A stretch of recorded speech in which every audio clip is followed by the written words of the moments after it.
किया ज़बा कातिल ने रुक रुक के ऐसा, किया ज़बा कातिल ने रुक रुक के ऐसा, ज़बा थक गई मरहबा कहते कहते। सलाम, नमस्ते, सत श्री अकाल। मैं हूँ आपके साथ हर्षिता मिश्रा और आप देख रहे हैं टाइम्स मेल। तो आखिरकार उस शख्स के चेहरे से नकाब हट गया जो खुद को आवाम का रहबर बता रहा था, जो खुद को जनता का सेवक बता रहा था, जो खुद को राष्ट्रवादी और राष्ट्रभक्त बता रहा था। आखिरकार उस शख्स के चेहरे से पर्दा उठ गया जो अल्पसंख्यकों का डर दिखाकर बहुसंख्यकों का वोट हासिल कर रहा था, जो अल्पसंख्यकों को परेशान करके बहुसंख्यक आबादी को खुश करता था।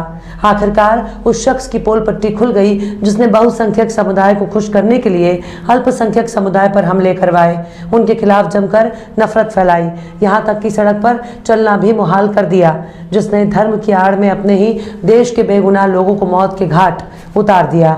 आखिरकार उस शख्स का भयानक चेहरा सबके सामने आ ही गया जो खुद को लोकतांत्रिक देश का बहुत बड़ा राजनेता कहता था, लेकिन धर्म की आड़ में उसने अपने ही देश के लोगों के साथ बहुत गंदा खेल किया। आखिरकार उस नामुराद की शक्ल दुनिया के सामने आ ही गई जिसने अपने ही देश के एक धार्मिक स्थल पर हमला करवाया और उसी हमले की दुहाई देकर जनता से वोट हासिल करता है और बहुत ही चालाकी से सत्ता में वापसी कर ली। दक्षिण एशिया के एक ऐसे राजनेता का नाम बम धमाके कराने वालों में शुमार हो गया जो खुद को राष्ट्रभक्त बता रहा था, जिसने सैकड़ों बेगुनाहों की जान ली और बहुत चालाकी से बम धमाके को मुस्लिम के खिलाफ नफरत फैलाने में इस्तेमाल किया। दरअसल 90 के दशक से ही जब कहीं आतंकी घटना होती है तब उसका ताल्लुक मुसलमानों से जोड़ने के लिए किसी न किसी मुस्लिम संगठन का नाम सामने आ जाता है। उस संगठन का नाम बिल्कुल अरबी भाषा से मिलता जुलता रहेगा ताकि उसका ताल्लुक सीधे तौर पर मुसलमानों से जोड़ा जा सके। साउथ एशिया के उस देश में बहुत बड़ा बम धमाका होता है जिसके बाद उस वक्त की सरकार भारी बहुमत से दोबारा सत्ता में वापस आ जाती है, लेकिन इस घटना के बाद मुसलमानों का जमकर बहिष्कार होने लगता है। मुसलमानों का जीना दुभर हो जाता है, उनकी बहू बेटियों का घर से निकलना मुश्किल हो जाता है। मुसलमानों को स्कूल, कॉलेज और यूनिवर्सिटी में दाखिला लेना भी एक चैलेंज बन गया। उनकी ज़िंदगी बिल्कुल नर्क बन गई। मुसलमानों का स्टेटस बिल्कुल बदल गया। मुसलमानों को आतंकवादी के तौर पर देखा जाने लगा। मुसलमानों के खिलाफ नफरत इस हद तक बढ़ गई कि बहुसंख्यक के जरिए मुसलमानों पर हमले बहुत ही आम हो गए। मुस्लिम महिलाओं को हिजाब पहनने पर रोक लगा दी गई। खुद सत्ताधारी दल के कई नेताओं को इस्तीफा देना पड़ा क्योंकि वो मुसलमान थे। मुसलमानों की ऐसी हालत इसलिए कर दी गई क्योंकि वो मुसलमान थे। कोविड के दौर में उस नफरत के लिए मुसलमानों को जिम्मेदार भी ठहरा दिया गया और वो कोविड में मरने वाले मुसलमानों को लाश को नफरत की वजह से दफनाने की बजाय जलाने का आदेश दिया। लेकिन अब जाकर खुलासा हुआ कि उस वक्त का धमाका सत्ताधारी दल की बड़ी साजिश थी, सरकार के बड़े नेता की सोची समझी साजिश थी जिसने धमाका कराया था। इस रात से भी पर्दा नहीं उठता अगर इसकी जांच दूसरे देश की एजेंसी ने नहीं की होती। अब उस राजनेता का नाम उजागर हुआ है, जिसके बाद अब ये भी सवाल उठ रहा है कि क्या आतंकवाद की आड़ में नेताओं ने अपने ही देश में इस तरह के हमले करवा रहे हैं? क्या बम धमाकों के कराने का मामला केवल एक ही देश में हो सकता है या फिर दुनिया भर में इस तरह का खेल चल रहा है? ये खबर सितंबर महीने में ही आ चुकी थी, लेकिन इस खबर पर ना तो दुनिया के किसी टीवी चैनल ने बड़े पैमाने पर कवरेज किया, ना तो मारे गए बेकसूर लोगों के सम्मान में कोई प्रोग्राम आयोजित किया और ना ही दुनिया के किसी देश ने मुसलमानों को जानबूझकर निशाना बनाने की इस घटिया प्लानिंग पर शोर मचाया। आखिर कैसे सियासी फायदे के लिए मुसलमानों को किया गया बदनाम?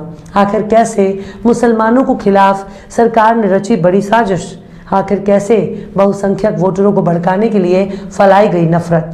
आखिर कैसे मुस्लिमों के खिलाफ साजिश का हुआ पर्दाफाश? बताएंगे आपको और भी बहुत कुछ, लेकिन आप अगर हमारे चैनल पर नए हैं और पहली बार हमारी वीडियो को देख रहे हैं तो आप हमारे चैनल टाइम्स मेल को सब्सक्राइब कर लें, वीडियो को लाइक कर दें और बेल आइकन का नोटिफिकेशन बटन भी प्रेस कर दें ताकि बिना देरी हमारी हर खबर आपको मिलती रहे। लौटते हैं अब खबर की तरफ।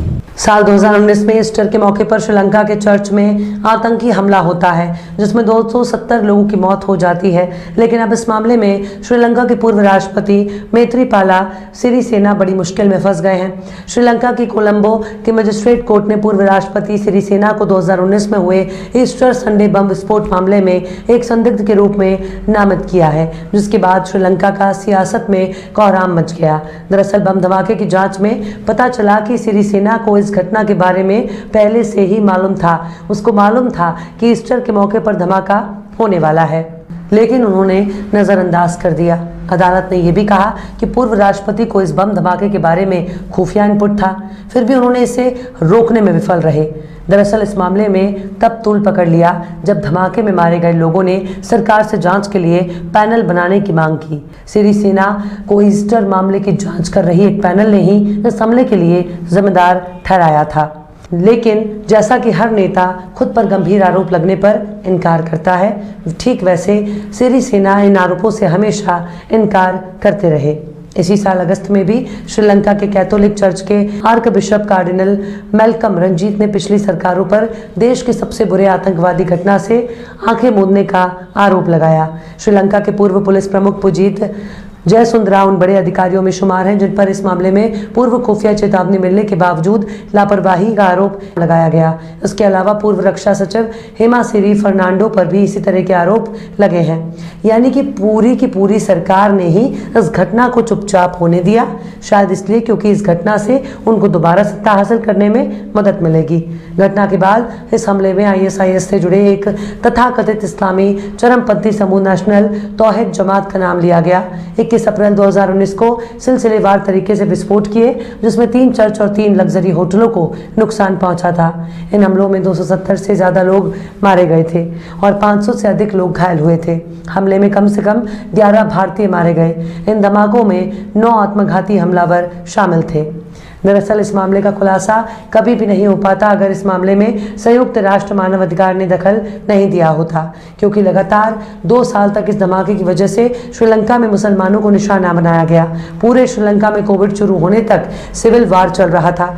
जब श्रीलंका की अपनी जांच एजेंसी ने इसकी जांच की तब भी रिपोर्ट को सार्वजनिक नहीं किया गया, जिसकी वजह से संयुक्त राष्ट्र इस घटना की निष्पक्ष जांच कराने के लिए श्रीलंका की सरकार पर जोर देने लगी, जिसके बाद स्कॉटलैंड की पुलिस की मदद से मामले की जांच कराई गई तो पता चला कि खुद राष्ट्रपति महोदय ही पर्दे के पीछे खड़े हैं। आप तो जानते ही होंगे कि स्कॉटलैंड की पुलिस दुनिया की सबसे बेहतरीन पुलिस मानी जाती है। उसी की मदद से इस जांच में मैत्रीपाला सिरिसेना का नाम सामने आया। दरअसल जब धमाका हुआ उसके बाद सिरिसेना ने बौद्धों को अल्पसंख्यक मुसलमानों से बहुत बड़ा खतरा बताने में लग गई और घूम घूम कर प्रचार करना शुरू कर दिया कि श्रीलंका में बौद्धों और ईसाइयों पर मुसलमान एक बहुत बड़ा खतरा है, जिसके बाद मुसलमानों के खिलाफ एक माहौल तैयार किया गया, जिसका सियासी फायदा उस वक्त के राजनेताओं को मिला। हालांकि इस मामले में अदालत ने 14 अक्टूबर को सिरिसेना को पेश होने के लिए आदेश दिया था, जिसके बाद सिरिसेना की बेचैनी बहुत बढ़ गई। इस मामले में सिरिसेना ने बड़ी अदालत में अपील दायर कर ट्रायल पर रोक लगाने की मांग की, जिसके बाद उच्च अदालत ने इस मामले पर 10 हफ्ते की रोक लगाई है। लेकिन सिरिसेना जैसे नेता सिर्फ मुसलमानों के ही दुश्मन नहीं हैं, बल्कि उस धर्म के मानने वालों के भी दुश्मन हैं जिनका वोट हासिल करने के लिए लोगों का कत्ल करवाते हैं। सिरिसेना जैसे करप्ट नेताओं की वजह से श्रीलंका में लंबे समय तक सिविल वार चलता रहा। कितने शर्म की बात है कि जिन बहुसंख्यक बौद्धों की श्रीलंका में सरकार है, उन्हीं बौद्धों को मुसलमानों से खतरा दिखाकर सियासी तौर पर मूर्ख बनाया गया और मुसलमानों के खिलाफ नफरत फैलाई गई। सिरिसेना न सिर्फ मुसलमानों के गुनाहगार हैं बल्कि पूरी इंसानियत के कातिल हैं। ऐसे नेताओं का सामाजिक और सियासी बहिष्कार होना चाहिए और बहुसंख्यक आबादी को सोचना चाहिए कि आखिर बहुसंख्यक होने के बाद भी देश की सबसे छोटी आबादी के लोगों से उनको कैसे खतरा हो सकता है। बहरहाल चलते चलते आखिर में डाक देहलवी ने भी क्या खूब फरमाया है, खूब पर्दा है कि चिलमन से लगे बैठे हैं, खूब पर्दा है कि चिलमन से लगे बैठे हैं, साफ छुपते भी नहीं, सामने आते भी नहीं। फिलहाल इस वीडियो में बस इतना ही। ये वीडियो आपको कैसा लगा कमेंट बॉक्स में ज़रूर बताइएगा। वीडियो पसंद आए तो लाइक करें। हमारे वीडियो लिंक को फेसबुक, ट्विटर, व्हाट्सएप पर अपने रिश्तेदार यार दोस्तों को भी शेयर करें और बेबाक निष्पक्ष स्वतंत्र पत्रकारिता को सपोर्ट करने के लिए आप हमारे YouTube चैनल टाइम्स मेल को ज़रूर सब्सक्राइब करें और हाँ, बेल आइकन की घंटी वाली बटन भी ज़रूर से दबा दें ताकि आपको हमारे आने वाले नए वीडियो की नोटिफिकेशन फ़ौरन ही मिल जाए। फिर मिलते हैं किसी और वीडियो में एक नई खबर के साथ। हर्षिता मिश्रा को दीजिए इजाज़त। जय हिंद। तो देख लिया आपने हमारे इस वीडियो को। हमें उम्मीद है कि आपने हमारे वीडियो को लाइक किया होगा और दूसरों को भी शेयर किया होगा। अगर अभी तक आपने हमारे चैनल टाइम्स मेल को सब्सक्राइब नहीं किया है तो जल्दी से सब्सक्राइब कर दें और बेल आइकन भी प्रेस कर दें।